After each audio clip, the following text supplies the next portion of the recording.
Well, back-to-back starts with 7 innings for starters, just as you mentioned, and he allowed 1 run to the Angels with a career-high 8 strikeouts last week out in L. He backed that up against the Cubs in Chicago last start. 7 shutout innings. Francis taking his time. Pitch clock is winding down, but he gets going just in time. And he's in there with a splitter for strike 3 called. Pitching. Swing and a miss and a fastball up, and he strikes out Zach Neto.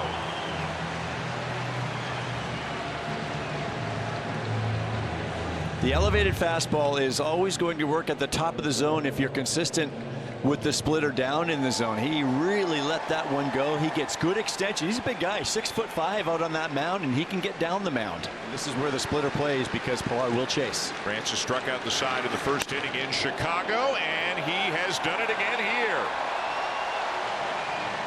He gets Ward, Neto, and Pilar. And Bowden Francis off and running here this afternoon. And the righties, he kind of threw the curveball to the side and went slider and split as the secondary pitches. And he's feeling pretty good about the four-seamer as he strikes out Anthony Rendon, and Francis has struck out the first 4 batters he's faced. Looked like Servin wanted that ball up. If you're going to miss up too high or away, and he got it out there, and he ends up getting the chase from Rendon. Mike Zunino, yeah. He was kind of that bopping guy behind the plate, but not the catcher. Another strikeout for Francis, number 5 already.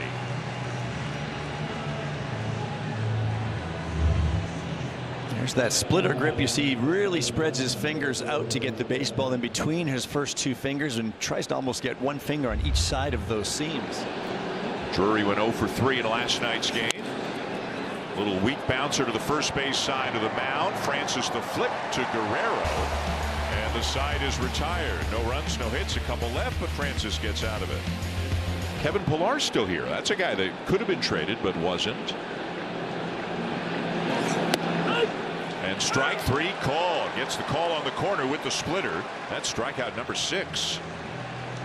Another splitter, and I love the 0-1 curveball again. It's the second time he's flipped in a curveball there to steal a strike. You get ahead of a hitter 0-2, and you are in the driver's seat as a pitcher, and you see that ball just taking off a little bit arm side, but just hangs on to the corner.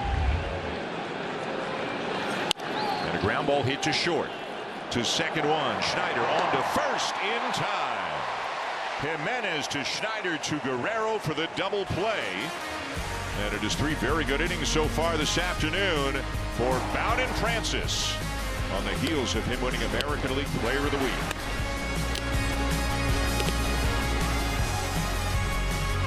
Always interesting how you get to this 2-2 count. Now he's only seen the 1 splitter, and that's the one he struck out on the first time up. There it is. Wow. Another strikeout for Francis, number 7. Just who he is on the mound. What a weapon it's been. And then he elevates the fastball to strike out another one. 8 strikeouts through 4 innings for Bowden Francis. So 1 ball, 2 strikes.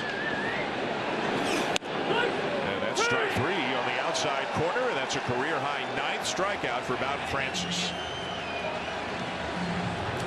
Well, that was a fastball, but again, the splitter has been a big talking point today, and in his last start as well.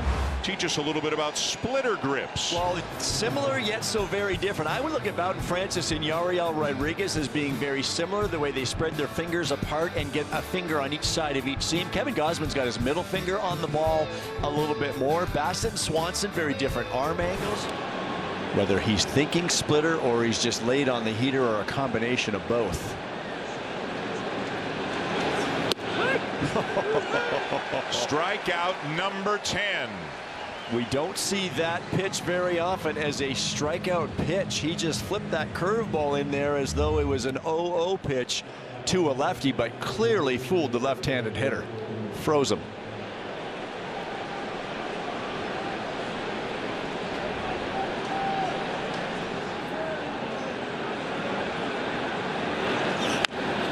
Fastball hit back to the mound. Easy play for Francis. And another 3-up, 3-down inning. And the beat goes on for Bowden Francis. Couple of strikes on Kevin Pilar. And a splitter to get him. The third time he has struck out Pilar, and that's now 11 strikeouts today for Bowden Francis.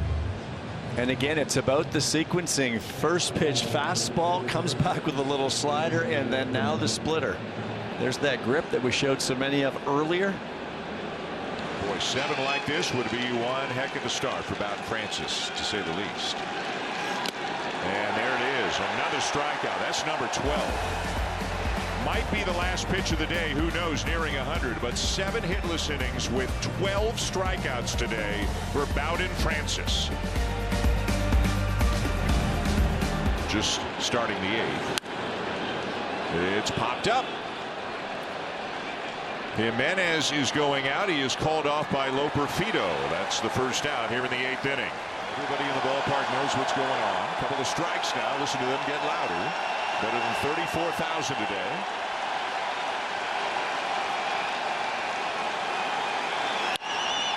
To left field. It's right at Loperfido, and the inning is over. 8 outstanding innings for Bowden Francis. Will there be a 9th for him? We'll find out.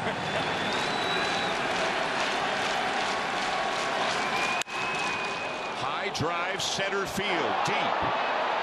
Garcho cannot get it. It's up on top of the wall and gone. It is a home run for Taylor Ward. And the no-hitter is gone here to lead off the 9th. And now the ovation for Francis will resume, and now undoubtedly John Schneider's going to come get him. He gave him a shot. There's the call to the pen for Chad Green.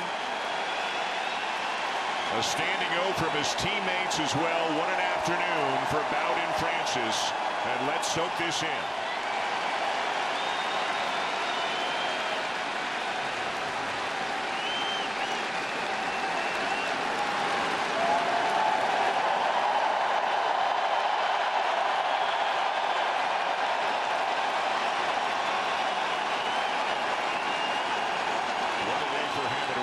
Has to be for him right now. A no-hitter through 8. The home run by Ward acknowledges the fans. 3-1 Blue Jays now as Chad Green comes on to try to finish it off.